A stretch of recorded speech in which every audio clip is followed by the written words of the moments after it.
नमस्कार साथियों, गौरव ज्ञान धारा में फिर से आपका स्वागत है। न ज़्यादा न कम, पढ़े उतना जो करवा दे सिलेक्शन। बिल्कुल इसी थ्योरी पर जो है मैं आपके लिए क्लासेस लेकर आ रहा हूँ, लगातार आगे भी आता रहूँगा।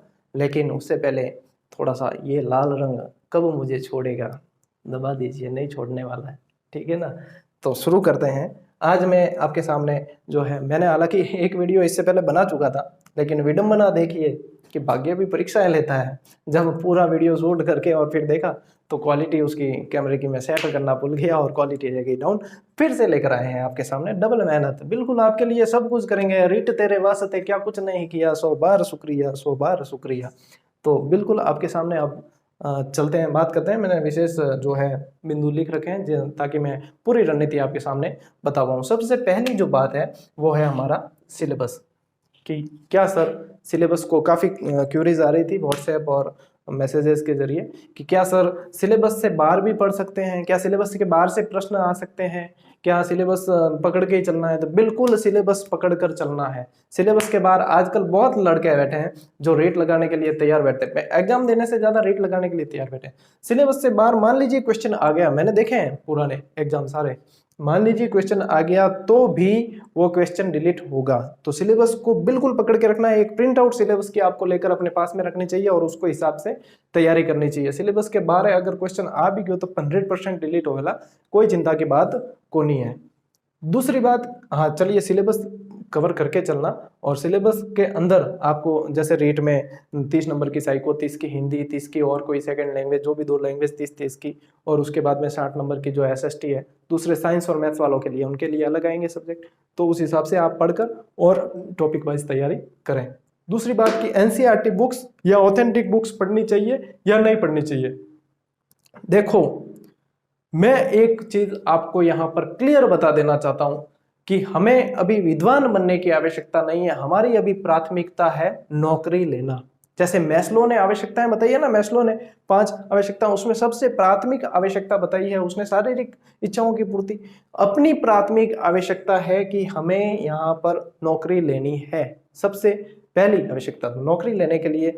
अब यदि 50 दिन, जब लगभग 50 दिन बाकी है, तब आप ऑथेंटिक बुक्स पढ़ने जाएंगे, बिल्कुल बहुत अच्छा मटेरियल आता है। एनसीईआरटी बुक्स पढ़ने जाएंगे, बहुत अच्छा मटेरियल आता है, लेकिन उसके लिए समय अभी सुलभ नहीं है। थोड़ा सा बैठकर ऐसे विचार करना कि क्या मैं कह रहा हूँ जो सही है। ए भाई जी भी कर रहे हैं विचार, ठीक है नहीं, आप भी कर लीजिए थोड़ा तो विचार करना कि क्या मैं कह रहा हूँ वो सही है या नहीं। हाँ, जो बुक, जो भी गाइड आपने पकड़ रखी है, मैं किसी पब्लिकेशन का नाम नहीं लेता कि ये पब्लिकेशन पढ़े हैं या वो पढ़े, जो भी आप पढ़ रहे हैं उसे कम से कम 8 से 10 बार पढ़ लीजिए। आपके सिलेक्शन की गारंटी मैं लेता हूं। हालांकि फैशन के दौर में गारंटी की इच्छा नहीं करनी चाहिए, फिर भी आपके सिलेक्शन की गारंटी मैं लेता हूं। मेरा मानना है कि 10 पुस्तकें पढ़ने से बेहतर है एक पुस्तक को 10 बार पढ़ा जाए। तो आप कोई भी जो भी पढ़ रहे हैं XYZ, मान लीजिए कि 80% सवाल उसमें से आए और 20% अन्य स्रोत से आ गए, तो अन्य स्रोत से 20% जो अपन उन 20% को लेने के चक्कर में ये 80% को अपन 50% ही पढ़ते हैं, उसमें ही हमारी गड़बड़ होती है। तो हम इसमें से 80% को पूरा पढ़ लें तो कम से कम 75% तो हम वहां कर पाएंगे और वहीं पे हम आगे निकल जाएंगे। यही मूल मंत्र रहता है, इस बात को हमेशा गांठ बांध के रख लें, ठीक है। ये चीज हो गई। तीसरी चीज है कि सर मॉडल पेपर, क्या मॉडल पेपर मिलाने चाहिए? अगर मिलाने चाहिए तो किस तरीके से मिलाने चाहिए, कौन सी कंपनी, कौन सी पब्लिकेशन के मिलाने चाहिए सर, कौन से अच्छे आते हैं, क्या उसमें नीचे व्याख्या दे रखी आती है वो अच्छे आते हैं या सीधे आते हैं। मैं मेरी बात करूं तो जब रीट का एग्जाम आया उससे लगभग 1.5 महीने पहले मैंने मॉडल पेपर ही मिलाए, सारे मॉडल पेपर जहां से भी मिलता वहां से मंगा देता। और यहाँ पब्लिकेशन वाले एक थे जो बुक्स मंगाते, बुक सेलर, उनसे कहता कि जितने हो सकते हैं मंगा दीजिए। मैंने 150 मॉडल पेपर मिलाए थे, हाँ 150 मॉडल पेपर मिलाए थे सभी मिलाकर। और उसकी बदौलत ही मॉडल पेपर से क्या होता है कि आपकी गलतियां जितनी होनी होती है वो यही हो जाती है। सारी गलतियां यहाँ हो गई, एग्जाम हॉल में नहीं होगी। ठोकरे पहले ही खाली, घोड़ा पहले ही फूट गया तो अब हाव चाहे थाल जाने पचे, बाद में फूटना कोई काम ही को नहीं, बस सीधी सीधी सफलता है। मछली की आंख है सीधे, पास में जाकर तीर घोप देना, ठीक है ना, दूर से नहीं लगे निशाना। तो अपने मॉडल पेपर मिलाने चाहिए। मॉडल पेपर मिलाने का क्या तरीका होता है, कई जना क्या है कि बदमाशी करते हैं। बदमाशी कैसे करते हैं, अपने खुद से ही धोखा खुद से ही धोखा करते हैं। क्या करते हैं कि मॉडल पेपर में जैसे क्वेश्चन लिखा हुआ और पास में उसका आंसर लिखा हुआ है, तो टेढ़ी आंख करने देख ले कि हाँ यूं थोड़ा यूं हाथ हटा देख ले कि हाँ यही था। अरे अपने आप से क्या धोखा करना है? समय इतना नहीं है अब कि हम अपने आप को धोखा दें।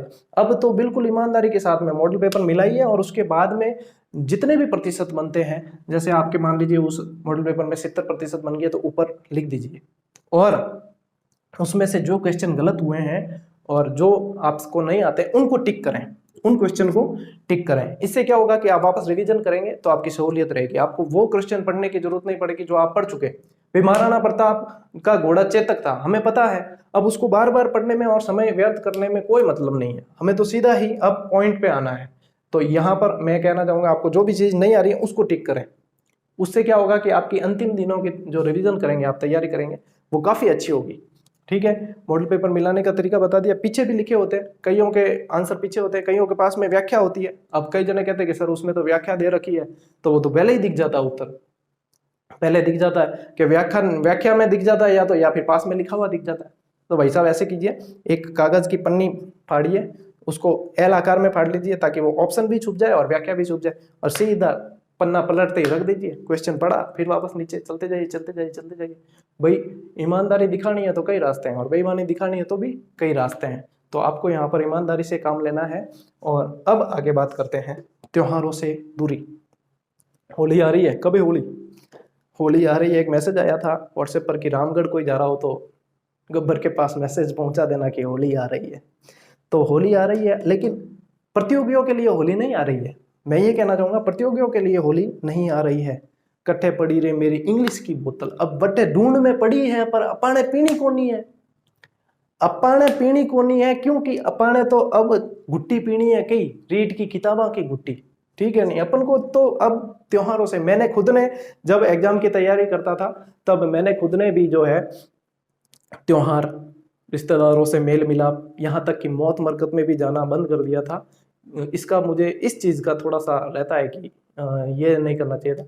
लेकिन दोस्तों से मिलना, त्योहारों में जाना, शादियों में जाना, भैया शादियां होती रहेगी, त्योहार आते रहेंगे जाते रहेंगे, हमारी नौकरी बचनी चाहिए, हमें नौकरी मिलनी चाहिए। सबसे पहली जरूरत, हमारी प्राथमिकता क्या है, हमारा भविष्य क्या है? हमारा भविष्य कुछ भी नहीं है अभी। तो हमें सबसे ज़्यादा, अगर हमारी नौकरी लगी ना, हर दिन ही होली है। हाँ, कोई भी मना नहीं कर रहा, सरकार दयाला हरी हरी पत्तियां गुलाबी गुलाबी देवे अब तो उसमें क्या, आपके हर रोज होली, हर रोज दिवाली मनाइए आराम से। एक बार मेहनत कर लीजिए, एक बार भट्टी तापनी है, फिर तो बाद में फल ही फल है। ठीक है ना? घूमना फिरना, भाई कहीं करा आप रोज नावा नावा तो तैयार हुआ बिल्कुल टिप टॉप, पट्टी अट्टी पाड़ में एकदम शर्ट वर्ट इन कर, नहीं हूँ थोड़ा देख इनके, हाँ चश्मा वश्मा बढ़िया रहे बन को पैर, और बढ़िया घूमने चाल दिया। और किताबा ला रही रहेगी, पढ़ाई ला रही रहेगी। अभी आकर पढ़ लेंगे, आकर क्या भाई साहब 2-3 घंटे 4 घंटे कितने लगेंगे आपको, और वो समय तो एक एक मिनट कीमती है। और फिर घूम फिर के मैं क्या करता था कि मैं भी थोड़ा सा तैयार होने में और चश्मों का, कैप का शौकीन हूँ। तो मुझे पता है कि मुझे अपने आप को कंट्रोल करना है। तो उस समय बहुत ही जुनून एक जग गया था कि नौकरी कैसे भी करके लेनी है। तो उस समय क्या किया मैंने कि मैं नहाता नहीं था 7-7 8-8 दिन हालांकि राज बताने नहीं चाहिए सारे, फिर भी मैं नहाता नहीं था। तो उससे क्या होता था कि नहाएंगे नहीं तो तैयार नहीं होंगे तो बाहर जाने की इच्छा नहीं होगी, और मान लो कि बाय द वे चले गए फिर भी, तो लोग समझ जाएंगे कि भैया नहाकर नहीं आया क्या, कहाँ रहते हो, क्या करते हो ऐसे। तो इससे अच्छा अपन बाहर जाते ही नहीं, और बाहर नहीं जाते तो घर पे रहते किताबें पढ़ते नौकरी लगती, और लग गई। यही है राज, जीवन के कुछ राज सभी के पास होते हैं। अब आप मेरे हमराज बन चुके हैं, ठीक है ना, सनम मेरे हमराज। ठीक है, घूमना फिरना भैया थोड़ा सा स्टॉप लगा देना, भैया बाईसा बना जो भी देख रहे हैं, थोड़ो के स्टॉप घूमने फिरने माते लगाना बहुत जरूरी है। मोबाइल एक ऐसा यंत्र है जो आपको सफलता भी दिला सकता है और जो आपको सफलता दिलाने से वंचित भी रख सकता है। देखिए मोबाइल पर आप यदि स्टडी मटेरियल देखते हैं, आप आपके कंफ्यूजन दूर करने के लिए गूगल का इस्तेमाल करते हैं, विकिपीडिया का इस्तेमाल करते हैं, या किसी भी चीज के लिए आप उसको सदुपयोग करते हैं, तब तो बहुत अच्छी बात है। आप व्हाट्सएप पर डिस्कशन करते हैं मान लीजिए, बहुत अच्छी बात है। लेकिन आप कहीं चलावा फेसबुक इंस्टाग्राम पढ़ कई प्रैंक करा वीडियो देगा, कई कॉमेडियर वीडियो देगा। अब दुनिया तो बनाती है बहुत सारे, है ना, और उनका काम ये, अपना काम अभी क्या है, पढ़ाई करना। मोबाइल का इस्तेमाल वहां पे कीजिए जहां आपका जरूरी है और जहां पर आपको स्टडी कंटेंट देखने हैं, जहां आपका कंफ्यूजन दूर करना है, उसके रूप में इसको काम में लीजिए। और वो भी अंतिम 10 दिनों में तो बिल्कुल ही मोबाइल को आप विराम देने की कोशिश करें। जितना ज़्यादा करेंगे बेटर होगा। भाई कई जना रहे कि साहब मेरे तो हगई ओड़ी जो बात करनी पड़े, कि मैं तो 1 घंटो बात तो करनी पड़े। अरे भाई साहब 1 घंटो बात कर लो ला थे तो बस आ रीट किनी और बात कर लेला, ठीक है नहीं। तो अपने कहीं करना है 1 घंटो नहीं 24 घंटा बात करनी है। कद नौकरी लगा रहे बाद में 24 घंटा बात कर तो कोई रोकने वालों को नहीं है था, कोई न रोकेला न टोकेला, ठीक है ना। तो मोबाइल पर इस समय थोड़ा विराम देने की आवश्यकता है। मैं चाहता हूं कि कमेंट करके बताएं कि वॉइस क्लियर आ रही है या नहीं, और क्लियर दिख रहा है या नहीं, बता दीजिएगा बाद में कमेंट करके। एक जो है नींद लेना जरूरी। कई जने कहते हैं कि नींद को कम करना, कम तो करना है लेकिन 5 घंटे कम से कम, मैं मानता हूँ 4 से 5 घंटे, 4.5 से 5 घंटे नींद लेना जरूरी होता है। ये हमारा इंजन है ना, यहाँ फिट हो रखा है, गाड़ी में तो वे आगे अपाने है अटे, और जब वो इंजन गर्म हो जाला ना, फाट जाला, फाट को तो बस कोई नहीं कर सका ना अपाना, है ना। भेजो जो भेजा अपने अंदर भेजा है उस ईश्वर ने, उसको थोड़ा सा क्या है, इसको कूलेंट देने की आवश्यकता। कूलेंट क्या है, विश्राम, ठंडा करने की आवश्यकता है। यदि हम इसे विराम नहीं देंगे, थोड़ा सा आराम नहीं देंगे, तो यह गर्म हो जाएगा। गर्म होगा फिर सिर दर्द वगैरह कोई बहुत सारी प्रॉब्लम हो सकती है, और आपका कॉन्सेंट्रेट जो आप करना चाहते हो वो नहीं कर पाओगे, आपका कॉन्सेंट्रेशन नहीं हो पाएगा और आप वहां से थोड़ी सी डाइवर्ट हो सकते हैं। तो आप इसको रिलैक्स, थोड़ा सा आराम दें, उससे क्या होगा कि आप वापस बहुत अच्छी तरीके से और दुगुनी गति से पढ़ सकते हैं, ठीक है। नींद लेना जरूरी है। कि अलग अलग विषय कैसे पढ़ें, एक ये आती है बात कि सर अलग अलग विषय कैसे, 1-1 घंटा सबको पढ़े। देखिए एक विषय को थोड़ा समय तो देना पड़ेगा, कम से कम 2 से 3 घंटे, 3 से 3.5 घंटे आप देकर चले, इनको मानकर चले कि इतना तो देना जरूरी है। यदि इतना समय नहीं देंगे तो आपके पूरा कचरा हो जाएगा, मिक्स हो जाएगा सब कॉकटेल, फिर नहीं पढ़वाएंगे। जब तक आप उससे बिल्कुल पूरी तरह से आपको लगने लगे कि मैं आप एक ही लाइन को बार बार पढ़ रहा हूँ, बार बार उसे ही पढ़ता जा रहा हूँ, जो अब मैं थोड़ा सा इसमें बोर होने लगा हूँ, तब आप उसको चेंज करें। जरूरी नहीं कि हर रोज आपको 4-5 सब्जेक्ट पढ़ने हैं, आप एक दिन में 2 सब्जेक्ट भी पढ़ सकते हैं। यदि इंटरेस्ट आ रहा है तो एक ही पढ़ सकते हैं। तो इस हिसाब से आप पढ़ें कि वहां पर थोड़ा समय तो आपको देना पड़ेगा। कई जना क्या है कि सर मेरे तो साइकोलॉजी बढ़िया ही नहीं लगे, देखो मैं आधे घंटे पढ़ूँ बस चेंज करनी पड़े, बस आधा घंटा, वो भैया काम नहीं आएगी, वो बिल्कुल ही काम नहीं आएगी, आपको समय देना पड़ेगा, ठीक है ना। सामाजिक में कौन सा पार्ट, सामाजिक के अंदर कौन सा पार्ट ज्यादा पढ़े। देखो सामाजिक बहुत बड़ी है, एसएसटी बहुत बड़ा है, और एसएसटी में सीटें भी कम आती है। तो और यहाँ पर अपने जो 60 नंबर की एसएसटी आती है, उसमें अगर आप पुराने पेपर देखेंगे और सिलेबस पर आपने ध्यान दिया होगा तो आप देख पाएंगे कि भारत की ज्योग्राफी गाइड अगर लाते हैं ना कोई भी, तो आधी गाइड तो भारत की ज्योग्राफी उसमें दे देंगे। आते मुख्य टॉपिक है जैसे कि भारत की भौगोलिक सीमाएं, भारत की भौगोलिक स्थिति, और आपके आ जाएगी एक जलवायु और एक नदियां और कृषि। लगभग प्रश्न इधर से आते हैं। बाकी जैसे परियोजनाएं वगैरह हैं उनमें से किसी में से एक आध क्वेश्चन आ जाता है, या दूसरे जो भी आपके दे रखी है उनमें से एक आध, बाकी जितने एक्स्ट्रा टॉपिक दे रखे हैं उनमें से एक आध क्वेश्चन, और 2-3 क्वेश्चन आगे वाले 3-4 टॉपिक में से आ जाते हैं। मैं कोशिश करूंगा करवाने की आपको बिल्कुल शॉर्ट ट्रिक से, नदियां, भारत की भौगोलिक स्थिति, सीमाएं और नदियां, बिल्कुल शॉर्ट ट्रिक से, और बिल्कुल मैं बाकायदा मैप से वगैरह आपको जितने ईजी हो सकेगी वो देने की कोशिश करूंगा। फिर आपके जो क्वेश्चन आते हैं महासागर महाद्वीप उनमें से आते हैं, धाराओं में से आता है क्वेश्चन, पवनों में से आता है, और हिस्ट्री में से आएंगे आपके क्रांति, 1857 की क्रांति, और सूफी जो है संत और भक्ति आंदोलन, उनमें से प्रश्न आते हैं, इतिहास में से प्रश्न आते हैं। तो जहां से ज्यादा प्रश्न आते हैं वहां हमें पढ़ने की आवश्यकता है, गुमराह होने की आवश्यकता नहीं है। यहाँ पर बिल्कुल कुशल रणनीति की आवश्यकता है। हमें तुलगमा पद्धति अपनानी पड़ेगी तभी तो जीत पाएंगे, हमें खुद तुलगमा पद्धति अपनानी पड़ेगी, हम नहीं तो हम पीछे रह जाएंगे इसमें, है ना। तो एसएसटी के अंदर इस बात का विशेष ध्यान रखें कि कहाँ पर वेटेज है प्रश्नों का, वहीं पर हमें ज्यादा ध्यान देना है, गुमराह नहीं होना है। बड़ी बड़ी लंबी बड़ी गाइडें देखकर गुमराह नहीं होना है, और उसमें समय व्यर्थ नहीं करना है, ठीक है ना। ये आपकी अब समझदारी आपके ऊपर मैं छोड़ देता हूं कि आपको किस तरीके से इसको पढ़ना है। एक यहाँ पर है हिंदी और संस्कृत कैसे पढ़ा जाए। देखो हिंदी जो है मैंने पढ़ी थी, दो विधियां आपके शिक्षण विधियां आपको पता है, आगमन और निगमन। हिंदी जो मैंने पढ़ी थी वो आगमन विधि से। हाँ मैंने नियम पढ़े थे, ऐसा नहीं है, नियम पढ़े थे मैंने, एक बार पढ़े समझ लिए, और उसके बाद में अधिक से अधिक उदाहरण, फिर मैं जैसे कोई पूछता था कि ये क्वेश्चन या कोई तरीका, तो मैं उन्हें एक ही जवाब देता रहा कि नियम एक पढ़ा नहीं, उदाहरण एक छोड़ा नहीं। हालांकि नियम पढ़े थे, एक बार पढ़ लिए समझ लिए। अपने नवीन हिंदी व्याकरण बहुत अच्छी किताब आती है 9th से 12th जो है गवर्नमेंट की, वो पढ़े, उसमें नियम बहुत सरल तरीके से दे रखे हैं। उसके बाद में आप उदाहरण पर ज्यादा फोकस करें। अपने रीट में क्या पूछते हैं, नियम नहीं पूछते हैं, उठा के देख लेना, इतिहास गवाह नियम नहीं पूछते हैं, अपने रेट में ज्यादातर उदाहरण पूछते हैं। मेरे हिंदी में 30 में से 29 नंबर आए थे। उसके पीछे का राज यही है कि मैंने उदाहरण बहुत ज्यादा पढ़े थे और उदाहरणों से नियम की ओर चला था। तो आप उनको यहाँ पर आगमन विधि का प्रयोग करना आ जाता है, यहीं से शॉर्ट ट्रिक से समझ जाएंगे। ये देखो अगर इसको मिटा देंगे पूरा तो ऊ दिखेगा पीछे, तो यानी कि ये उदाहरण, ठीक है, उदाहरण से नियम की ओर, और निगमन का ये पीछे से हटा देते तो नी दिखता है, तो नियम से उदाहरण की ओर। इस तरीके से भी शिक्षण विधियां याद की जा सकती है शॉर्ट ट्रिक के माध्यम से। तो आपको यहाँ पर ये लेना है। अब शिक्षण विधियां जो है इस हिंदी में और इस संस्कृत में लगभग लगभग समान आती है शिक्षण विधियां, तो काफी आपके हेल्प इसमें लग जाएगी। अगर किसी ने 2 सब्जेक्ट ले रखे हैं, इंग्लिश की बात तो देखो मैं करूंगा नहीं, इंग्लिश तो मैंने आवे कम ही है। वो कह नहीं कि भाई साहब के अंग्रेजी बोलने बता दो, क्या अंग्रेजी बस इतनी अपन कहीं ज्यादा इंग्लिश को नॉलेज है को नहीं।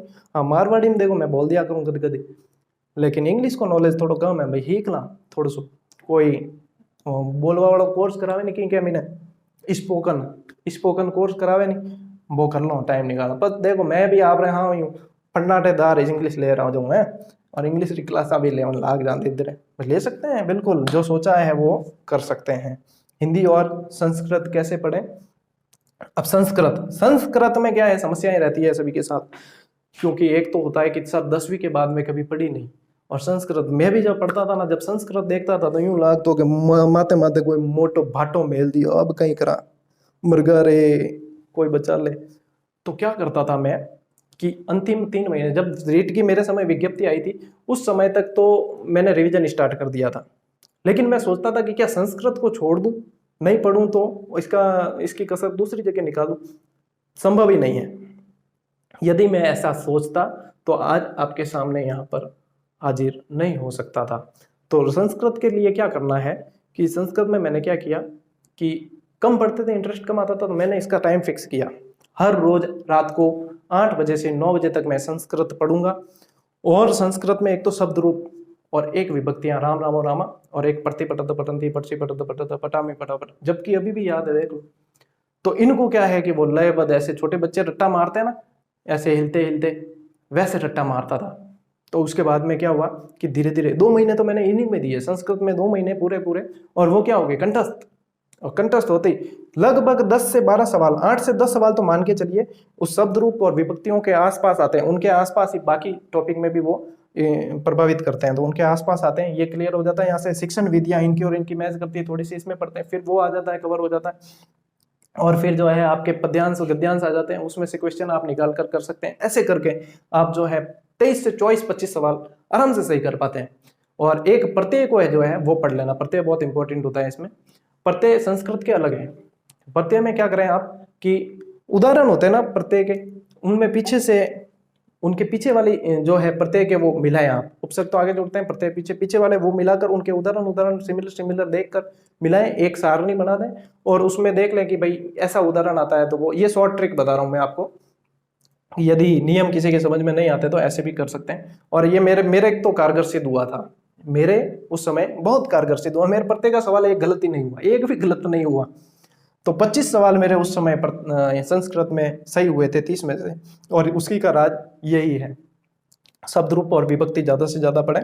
एक स्टूडेंट का क्वेरी आई थी, दिलीप सिंह जी राजपुरोहित, आपकी समस्या जो थी उसका समाधान मैंने बता दिया है। खाने पर नियंत्रण, कि सर ये कैसे लिखा खाने पर नियंत्रण मतलब, तो भाई साहब यूं है कि खाने पर नियंत्रण बहुत जरूरी है। मेरे एक मित्र है, मैं उनकी स्टोरी बताता हूँ, नाम नहीं बताऊंगा बिल्कुल ही नहीं, मैं और वो साथ में तैयारी कर रहे थे। मैं रीट की तैयारी कर रहा था, वो पटवारी की तैयारी कर रहे थे। हम एक रूम में तैयारी कर रहे थे। तो भाई साहब वो आते घर से, और मैं क्यों साहब पधार गया, तो के हाँ सा मैं आई को, मैं कि खानो जीमेन पधारिया, के हाँ सा खानो जीमेन, मैं कि कहीं जीमी आज, तो के 10-12 तो रोटी जीमी और दाल बनी ओड़ी दाल जीमी, पसे मम्मी कहो के चावल बनी ओड़ा है, देखो थोड़ा दाल चावल थोड़ा को थोड़ा दाल चावल जीमी, पसे मैं निकलने लाग्यो जिते में के मम्मी कहे के दूध भी पीतो था मैं, पसे 1 गिलास दूध पी लियो और बाकी दूसरी आइटम पटम अचार पचार वे सब अलग। जो कि अब मैं गौरव साहब पढ़ूला, मैं कहो भाई साहब अब थे पढ़ोला नहीं, अब थे पोड़ोला, क्योंकि इतना सारा खा लिया। अब ये मशीन, वो ब्रेन तो है ना, पूरा दिमाग तो इसमें लगेगा, ध्यान इधर ही देगा कि अब इसको हजम करना है। और जब दिमाग इधर बिजी हो जाएगा तो अपन को आने लगेगी नींद, और नींद आने लगेगी, किताबें पड़ी रहेगी साइड में और अपन सो जाएंगे गहरी नींद में। तो यहाँ पर अपन को खाने पर नियंत्रण रखना बहुत जरूरी है भाई। 4-5 टुकड़ वाला 1 टुकड़ 2 टुकड़ बस, ज्यादा नहीं, जितो कंट्रोल कर सको करना जरूरी है। रात को शाम का जो खाना है वो नियमित और नियंत्रित रखें, ठीक है। हाँ, एक बहुत ही बड़ी विडंबना रहती है बेरोजगारों की कि सर लोग ताने देते हैं, बिल्कुल देते हैं। हम भी ये ताने है ना, इन तानों की वजह से ही तानाजी बन के यहाँ आ गए अब, है ना। तो उन तानों को जो है अपन को अपना हथियार बनाना है, अपनी ताकत बनाना है, उनको प्रेरणा के रूप में लेना है अपन को, है ना। जो ताने देते हैं, देख लीजिए इतिहास गवाह है कि जिस व्यक्ति की आलोचना हो रही है, यानी कि निश्चित तौर पर वो सफलता की सीढ़ी पर चल रहा है। मैं आपके सामने निरंतर क्लासेस लेकर आ रहा हूँ निःशुल्क, या मैं और भी अदर जो भी एक्टिविटी करता हूँ, तो 90% लोग मेरे से बहुत खुश होते हैं, लेकिन 10% ऐसे भी तो होंगे जो खुश नहीं होते, आलोचना करेंगे। यदि मैं उनके बारे में सोचकर बैठ जाऊं तो अगली क्लास आपके सामने लेकर नहीं आ पाऊंगा, या फिर जो मैं नवाचार करता हूं शिक्षा विभाग में वो भी मैं नहीं कर पाऊंगा, मैं कुछ भी नहीं कर पाऊंगा, मैं जड़ होकर रह जाऊंगा। तो उस लिए इसके लिए आपको क्या जरूरी है, दुनिया कहती है कहने दो, दुनिया का काम ही कहना है, दुनिया क्या सोचेगी, ये सबसे बड़ी समस्या है आजकल। भाई दुनिया कहीं सोचला, वह भी अपा सोचला, तो बस दुनिया कहीं सोचला।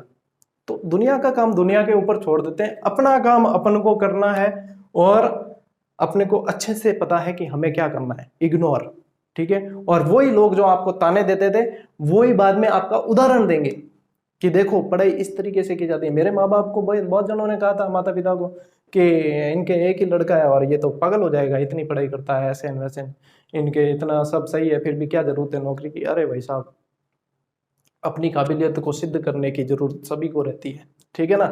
तो यहाँ पर मैं भी अगर हिम्मत हार जाता तो नहीं कर पाता, और आप हिम्मत बिल्कुल भी नहीं आ रहे। आपको तो हिम्मत देने वाले, उस समय तो इतना एक्टिव भी नहीं था यूट्यूब पे, इतने कोई कुछ भी नहीं था, तो आपको हिम्मत देने वाले तो खूब है अब, है ना। तो अपने आप पर आत्मविश्वास रखें, आप निश्चित तौर पर सफलता हासिल करेंगे, मेरा विश्वास है, ठीक है। तो लोग ताने देते हैं, कोई दिक्कत नहीं, अरे लोगों की फितरत है, देते हैं, कोई दिक्कत नहीं, ठीक है। लगभग लगभग मैंने आपको सारी चीजें बता दी। एक चीज यहाँ मैंने लिखी है कि सर क्या कोचिंग जरूरी है। देखो मेरा मानना यह है कि कोचिंग आपको घोलकर नहीं पिलाती है। घना जना क्या है कि सर वे तो कहो कि भाई 120 नंबर की गारंटी है कि बिना जो दिए नहीं वे जो टेस्ट या जो भी कि पक्का प्रश्न आई। भाई साहब आज के दौर में, फैशन के दौर में गारंटी की इच्छा मत करें। मैं ये मानता हूं कि कोचिंग सिर्फ मार्गदर्शन प्रदान करती है, पढ़ाई अपन को ही करनी है, अपन को ही अपना रास्ता तय करना है। कोचिंग वाले आपको हाथ पकड़ के नहीं ले जाएंगे कि भाई साहब ये बड़ी आपकी नौकरी ले लो, बिल्कुल नहीं, आपको खुद पढ़ना पड़ेगा। सेल्फ स्टडी इज मस्ट, बहुत जरूरी है सेल्फ स्टडी यहाँ पर, है ना। यदि आप खुद नहीं पढ़ेंगे, कोचिंग के भरोसे रह जाएंगे, तो दूसरे कभी भी आपको चबा कर देने वाले नहीं है। आपका खाना आपको खुद ही चबाना पड़ेगा, दूजोड़ो चबाइयोड़ो खा भी नहीं सका अपन होगा ज्यादा, है ना। तो क्या कोचिंग जरूरी है? देखो कोचिंग जरूरी नहीं है, लेकिन यदि फर्स्ट टाइम अगर तैयारी कर रहे हैं, बिल्कुल भी मार्गदर्शन नहीं है, बिल्कुल वो मौसम बना हुआ नहीं है पढ़ने का, तो एक बार आप कहीं से भी कर लेते हैं, उसके बाद में आपका खुद का जो है ज्ञान ही, आपकी खुद की मेहनत ही आपके काम आती है। इस समय जब लगभग 50 दिन बाकी है और अब अगर कोचिंग करने की सोचते हैं तो ऐसी हिमालय भूल वापस किसी ने नहीं की होगी। अब अगर कोचिंग करने 8-10 घंटे आप कोचिंग में बिताओगे तो अपने आप को कब समय दोगे, कब चिंतन करोगे, कब मनन करोगे और कब उसे याद करोगे। अब कोचिंग करना मेरे हिसाब से भूल है और इस समय तो आपको सेल्फ स्टडी पर ज़्यादा फोकस रहना चाहिए। ठीक है, यहाँ पर मैंने आपको बता दिया। अब एग्जाम हॉल में क्या करना है इसका मैं अलग से एक वीडियो बनाऊंगा जो लगभग 15 दिन पहले मैं आपके डाल दूंगा कि तैयारी पूरी है लेकिन एग्जाम हॉल में हम हमारा 100% नहीं दे पाते तो वहां पर क्या करना है उससे संबंधित एक अलग वीडियो बनाएंगे।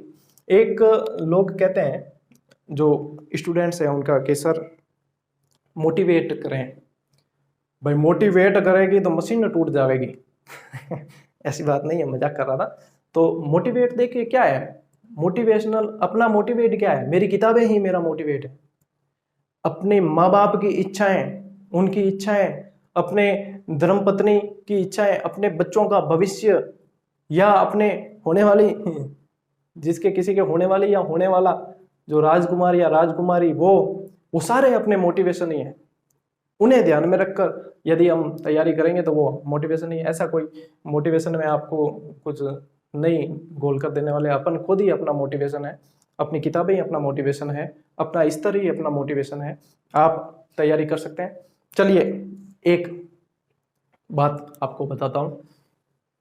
एक जंगल से मेंढकों का समूह जा रहा था। दादुर कहवे नहीं हिंदी में एक मैं बताता हूँ आपको कि पावस देख रहीम मन कोयल सादी मोन, अब वक्ता दादुर भय हमसे पूछत कौन। दादुर इसका अर्थ बता देंगे कभी, क्योंकि अभी वीडियो में इतना समय नहीं है कि मैं इसका अर्थ बताने जाऊं। तो दादुर यानी मेंढक, ट्रक ट्रक करे नहीं वह मेंढक।